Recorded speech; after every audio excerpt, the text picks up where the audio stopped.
Pendapat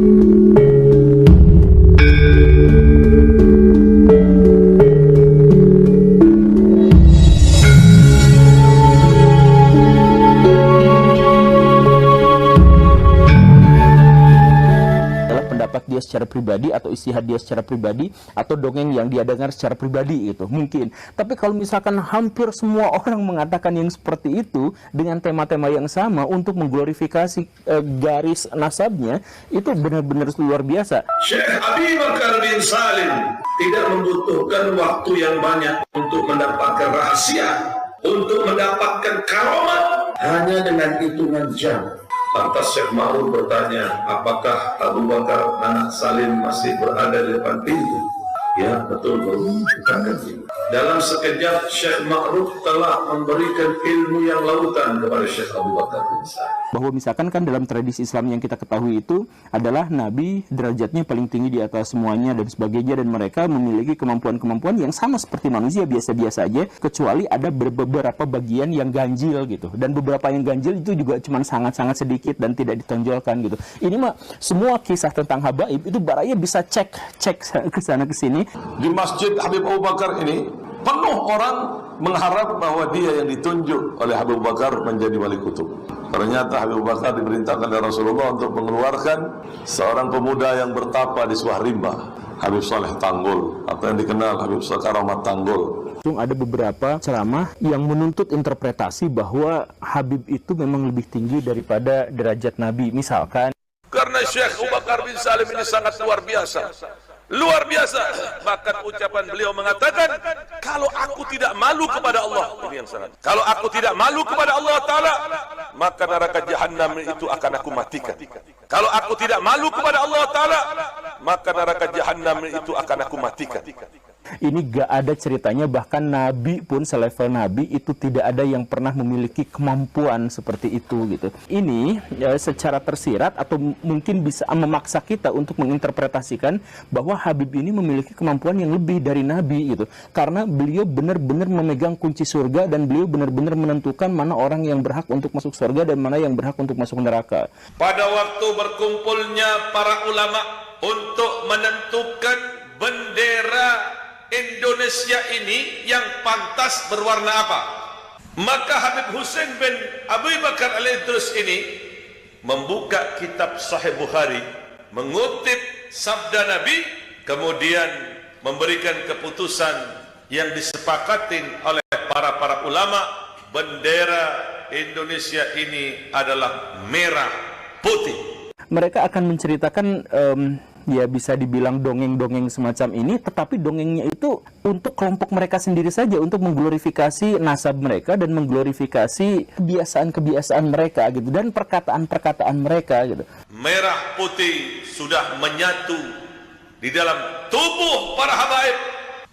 Para habaib tidak akan mungkin bisa dipisahkan dengan NKRI. Bendera merah putih ini hasil ide dari siapa? Habib Hussein bin Abi Bakar al-Idrus sahibul Warbatam.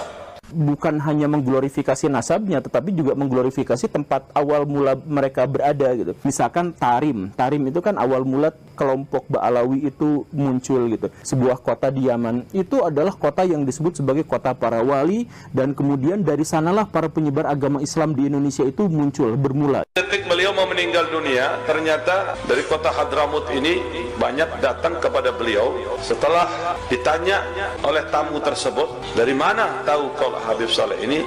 Mulai keuyuhan, kelelahan. Kata Sidin, Habib Saleh ini setiap minggu datang ke tempatku di Hadramut, dan beliau ini adalah yang mendirikan majelis taklim di kota Hadramut. Jadi Habib Saleh itu setiap minggunya nggak ada kemana, hilang.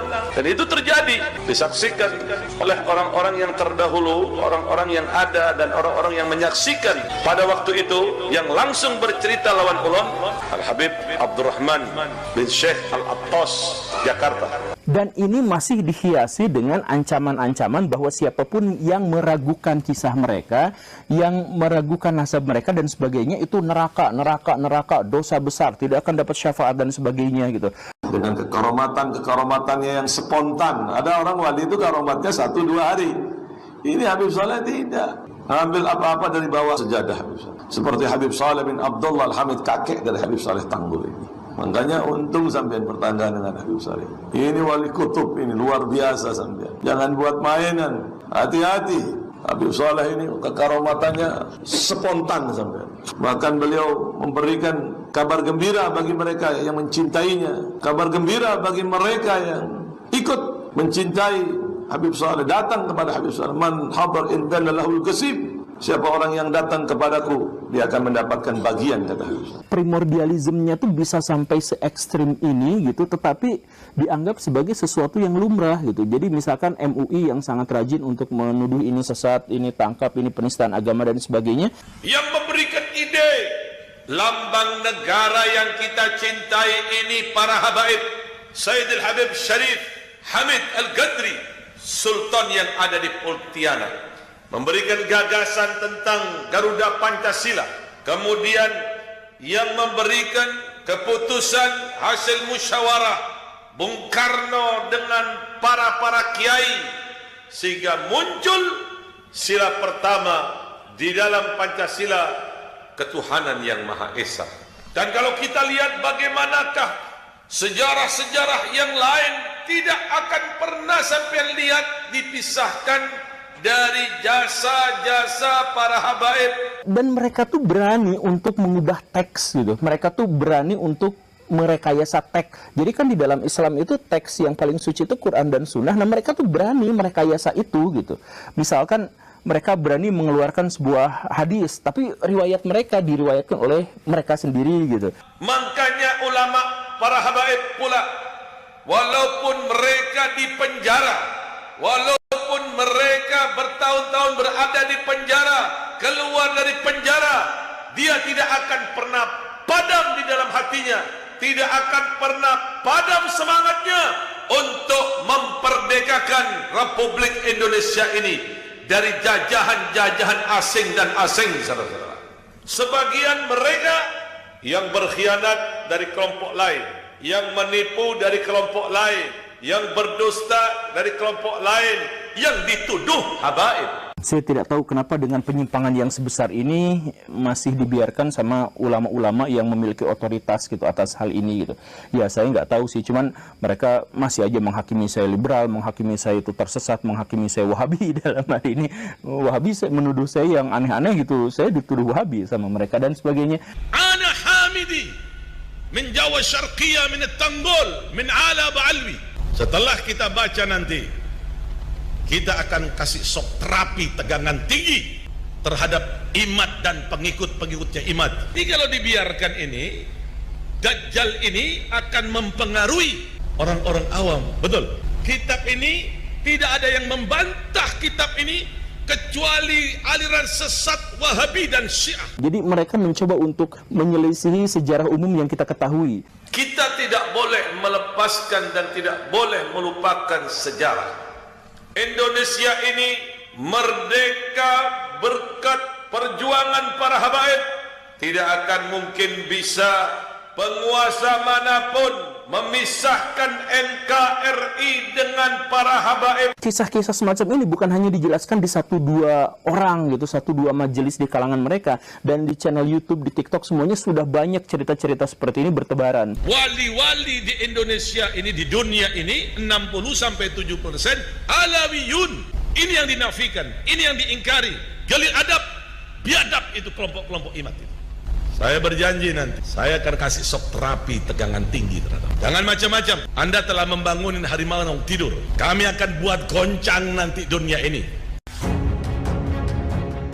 Satu yang kemudian membuat saya sesak itu adalah kemarin, ada beberapa hari yang lalu itu ada yang masuk di kolom komentar saya yang terkait dengan perhabiban yang menyebutkan bahwa Habib-Habib itu derajatnya, makomnya, tingkatannya itu lebih tinggi daripada nabi-nabi selain Nabi Muhammad. Itu disebutkan seperti itu, secara harfiahnya seperti itu. Iya, saya merasa terhuik-huik sekali sambil membayangkan bahwa Pak Habib Rizik itu makomnya lebih tinggi daripada Nabi Ibrahim misalkan. Atau misalkan Pak Habib Bahar itu derajatnya lebih tinggi daripada Nabi Isa misalkan seperti itu. Iya kan kalau dipikirkan seperti itu karena komentarnya adalah seperti itu. Ya semoga aja itu adalah sarkas belaka, semoga gitu ya. Tapi kayaknya ini bukan sarkas gitu. Dan yang saya lihat-lihat memang secara tidak langsung ada beberapa ceramah-ceramah yang menuntut interpretasi bahwa Habib itu memang lebih tinggi daripada derajat Nabi. Misalkan ya, ini sangat terkenal sekali di TikTok, di YouTube, Baraya bisa cek ceramahnya. Itu ada seorang habaib yang bercerita bahwa ada seorang Habib yang bahkan bisa menentukan seseorang itu masuk surga tanpa hisab, bahkan ketika orang itu adalah pelaku maksiat, dan bahwa dia itu sebenarnya ibadahnya tidak benar, bahkan sholatnya pun tidak benar gitu, tapi bisa masuk surga tanpa hisab gara-gara rekomendasi dari Habib ini. Jadi ceritanya ini umum, Baraya bisa cek di mana-mana, dan saya yakin atau beberapa di antara Baraya mungkin juga sudah tahu, ada seorang Habib. Habib itu punya tetangga yang tetangganya itu suka jualan kacang malam-malam. Nah, si tukang kacang itu kalau ketemu sama Habib itu biasanya jualannya itu diambil sama Habib atau dikirimkan ke rumahnya gratis, nggak bayar, pokoknya mah diminta aja seperti itu. Nah, ketika orang si penjual kacang itu meninggal dunia, maka Habib langsung menuliskan surat di situ ditujukan kepada Munkar Nangkir, dan orang yang dimaksud itu diterangkan di situ bahwa sholatnya tidak benar, tukang maksiat, ibadahnya tidak benar dan sebagainya, tapi dia langsung masuk surga tanpa hisab. Ini gak ada ceritanya, bahkan Nabi pun selevel Nabi itu tidak ada yang pernah memiliki kemampuan seperti itu gitu. Jadi ada orang-orang yang sangat dicintai oleh Nabi misalkan, dan Nabi meminta kepada Allah Subhanahu wa taala untuk memasukkannya ke dalam surga tetapi tidak dikabulkan. Itu ada cerita seperti itu. Lah, ini seorang Habib bisa melakukan itu kepada orang lain. Berarti kan ini secara tersirat atau mungkin bisa memaksa kita untuk menginterpretasikan bahwa Habib ini memiliki kemampuan yang lebih dari Nabi gitu. Karena beliau benar-benar memegang kunci surga, dan beliau benar-benar menentukan mana orang yang berhak untuk masuk surga dan mana yang berhak untuk masuk neraka. Dan kisah-kisah semacam ini bukan hanya dijelaskan di 1-2 orang gitu, 1-2 majelis di kalangan mereka, dan di channel YouTube, di TikTok semuanya sudah banyak cerita-cerita seperti ini bertebaran. Misalkan ada seorang yang sangat melayani habaib ketika meninggal, ketika mau ditanya oleh malaikat Munkar dan Nakir, datang kemudian Habib ke dalam makam itu, kemudian malaikatnya ngacir kabur gitu, dan ini langsung masuk surga gitu. Cerita-cerita yang semacam itu tuh banyak gitu. Saya heran kan mereka itu mengatasnamakan Islam, menggunakan simbol-simbol Islam, tetapi dasar yang mereka katakan itu sama sekali tidak ada di dalam Islam gitu. Bahkan menyelisihi pandangan-pandangan atau ide-ide dalam Islam gitu. Dan kalau misalkan kita telaah lagi, itu yang semacam itu tuh banyak. Maksudnya kalau 1 atau 2 orang yang mengatakan seperti itu, ya mungkin itu adalah pendapat dia secara pribadi atau istihad dia secara pribadi atau dongeng yang dia dengar secara pribadi gitu, mungkin. Tapi kalau misalkan hampir semua orang mengatakan yang seperti itu dengan tema-tema yang sama untuk mengglorifikasi garis nasabnya, itu benar-benar luar biasa. Coba misalkan Baraya, saya minta Baraya langsung cross check pada video-videonya langsung, yang pendek maupun yang panjang, kalau bisa yang panjangnya, dan silakan cross check langsung datang ke majelis-majelisnya. Ini misalkan ada pernyataan-pernyataan 1 orang Habib bodoh itu bahkan lebih mulia daripada 70 ulama. Nah, ini juga sempat viral kemarin gitu ya, ada beberapa Habib yang mengatakan seperti itu. Jadi Habib paling bodoh itu lebih mulia daripada 70 ulama yang sangat-sangat alim. Ada kemudian penjelasan yang lebih lanjut lagi bahwa seorang Habib ini ada secara literal disebutkan seperti itu sama kelompok mereka itu. Habib yang tukang maksiat, yang zina, yang mabuk, kata dia, kakinya masih jauh lebih mulia daripada ulama. Yang tukang ibadah, yang tukang memberikan manfaat kepada masyarakat, itu kepalanya jauh lebih rendah derajatnya daripada seorang Habib yang tukang mabuk, tukang maksiat, gak pernah ibadah dan lain sebagainya. Itu secara literal mereka sebutkan seperti itu. Bahkan kemudian disebutkan bahwa golongan orang yang masuk neraka paling duluan itu adalah ulama yang menyelisihi habaib. Disebutkan seperti itu. Jadi kalau misalkan Baraya pengen tahu siapa ahli neraka yang paling duluan masuk neraka, itu adalah ulama yang menolak atau menyelisihi para habaib. mereka sebutkan. Dan katanya ulama yang dimaksud itu bahkan masuk lebih dulu ke dalam neraka daripada orang-orang yang melakukan dosa besar dalam Islam, misalkan melakukan kemusyrikan atau menyembah patung, berhala dan sebagainya. Nah, ini lebih duluan lagi. Jadi mereka benar-benar memegang kunci sorga, sehingga siapapun di antara pelayan-pelayan mereka bisa masuk ke surga tanpa hisab, bahkan ketika mereka tidak melakukan ibadah apapun. Di sisi lain ada ulama yang levelnya sudah bagaimanapun, kalau misalkan menyelisih habaib maka pasti akan masuk neraka paling duluan. Kalau misalkan ada orang yang mengatakan, kan kemarin misalkan Pak Habib Bahar atau Pak Habib Rizik mengatakan, mana orang yang mengatakan seperti itu, ya tinggal cek di YouTube ya, tinggal cek di YouTube, tinggal cek di TikTok gitu, dan mereka bisa langsung dicari siapa orangnya, kan mereka sudah jelas gitu melakukan hal-hal yang semacam itu. Atau misalkan kisah-kisah yang lain, misalkan ada seorang yang biasa-biasa aja tapi karena melayani Habib maka masuk surga, ya umum kayak gitu ya. Kemudian bukan hanya mengglorifikasi nasabnya, tetapi juga mengglorifikasi tempat awal mula mereka berada gitu. Misalkan Tarim itu kan awal mula kelompok Ba'alawi itu muncul gitu.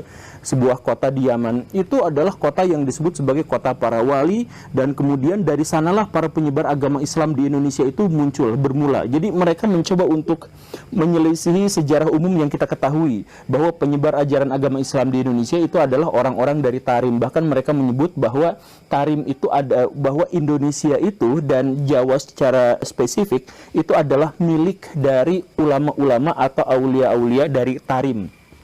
Jadi bukan hanya soal nasab, tapi juga soal daerah tempat tinggal mereka gitu. Indonesia seperti itu. Kemudian ada juga narasi yang menjelaskan bahwa Tarim bahkan lebih mulia daripada Mekah. Tidak dijelaskan secara eksplisit, cuman maksudnya di situ diceritakan ada seorang ulama dari kelompok mereka, ya semua mereka akan menceritakan dari kelompok habaib mereka saja gitu, nggak dari yang lain.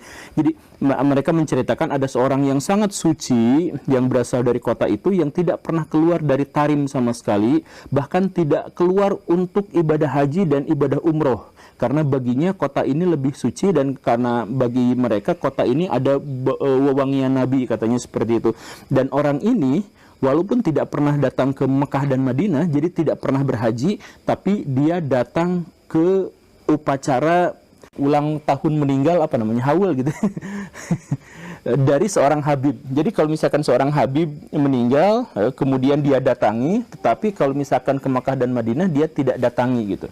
Dan kemudian si penceramah yang dimaksud itu mengajak pada jamaahnya, mari kita sama-sama ziarah ke kota Tarim gitu. Jadi kok bisa sampai primordialismenya tuh bisa sampai se ekstrim ini gitu, tetapi dianggap sebagai sesuatu yang lumrah gitu. Jadi misalkan MUI yang sangat rajin untuk menuduh ini sesat, ini tangkap, ini penistaan agama dan sebagainya, tetapi pada hal-hal yang semacam ini kan jelas secara eksplisit ya menyelisihi tradisi Islam yang lain gitu, yang biasa kita ketahui gitu, bahwa misalkan kan dalam tradisi Islam yang kita ketahui itu adalah Nabi derajatnya paling tinggi di atas semuanya dan sebagainya, dan mereka memiliki kemampuan-kemampuan yang sama seperti manusia biasa-biasa aja, kecuali ada beberapa bagian yang ganjil gitu, dan beberapa yang ganjil itu juga cuma sangat-sangat sedikit dan tidak ditonjolkan gitu. Ini mah semua kisah tentang habaib itu Baraya bisa cek ke sana ke sini, Baraya akan menemukan sesuatu yang sangat aneh gitu. Ada misalkan Habib yang diceritakan bisa menghidupkan orang yang mati. Kemudian ada kisah yang sangat lucu, ada seorang Habib datang ke sebuah kota, kemudian di kota itu dijaga oleh seorang, kota ini dihuni oleh para orang-orang suci, para habaib, dan setiap orang dari mereka itu memiliki karomah. Jadi kalau kamu mau masuk ke sini, silakan tunjukkan karomahnya. Maka si Habib yang dimaksud itu langsung menunjukkan karomahnya dengan menurunkan air hujan susu yang sangat deras, di situ. Ya, jadi yang dijual itu karomahnya dan hanya dari golongannya sendiri. Makanya silakan cek Baraya, langsung datang ke majelisnya, langsung datang apa. Mereka akan menceritakan ya bisa dibilang dongeng-dongeng semacam ini, tetapi dongengnya itu untuk kelompok mereka sendiri saja, untuk mengglorifikasi nasab mereka dan mengglorifikasi tempat tinggal mereka, dan kebiasaan-kebiasaan mereka gitu, dan perkataan-perkataan mereka gitu. Dan ini masih dihiasi dengan ancaman-ancaman bahwa siapapun yang meragukan kisah mereka, yang meragukan nasab mereka dan sebagainya, itu neraka, dosa besar.